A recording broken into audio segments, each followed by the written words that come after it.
এক গভীর জঙ্গলে থাকতো এক গর্বিত বাঘ। সে বলতো, আমি বনের রাজা, সবাই আমার কথা শুনবে।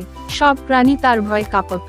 কিন্তু একদিন সেই জঙ্গলে এলো এক নতুন অতিথি, এক চালাক বানর। বানর গাছের ডালে ডালে লাফিয়ে বেড়াতো, গান গাইতো, আর সবার মুখে হাসি আনতো। এই দেখে বাঘ রেগে গেল। সে ভাবলো, এই বানর আমাকে ভয় পাচ্ছে না, একা একটু শিক্ষা দিতেই হবে। বাঘ একদিন বানরকে ডেকে বলল, বানর ভাই, তুমি খুব সুন্দর গান গাও, আমার গুহায় এসো, একসাথে খাবো আর গান শুনবো। বানর বুঝে গেল বাঘের মতলব ভালো না। সে মনে মনে বলল, বাঘ তো শক্তিশালী, কিন্তু আমি চালাক, দেখি কি করা যায়। তারপরের দিন বানর বাঘের গুহার ভিতরে না গিয়ে গুহার মুখে বসে গান গাইতে লাগলো।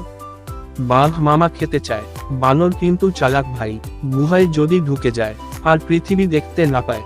বাঘ গুহার ভিতর থেকে বলল, আরে না না, আমি সত্যি খেতে ডাকিনি, এসো না ভাই, ভয় পেও না।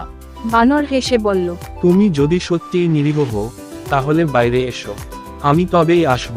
বাঘ বাইরে আসতে না আসতেই বানর ঝপ করে গাছের ডালে লাফিয়ে পড়ল আর বলল, আমাকে ফাঁদে ফেলতে চেয়েছিলে, আগে নিজেকে চালাক বানাও, তারপর রাজা হও।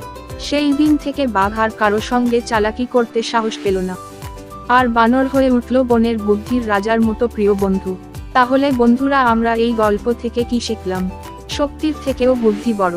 চালাকি করে সবসময় জেতা যায় না, বুদ্ধিমান হলে বিপদেও নিজেকে রক্ষা করা যায়।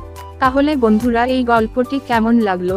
যদি গল্পটি ভালো লাগে তাহলে লাইক, কমেন্ট আর সাবস্ক্রাইব করে পাশে থাকবেন। দেখা হচ্ছে পরবর্তী কার্টুন ভিডিওতে।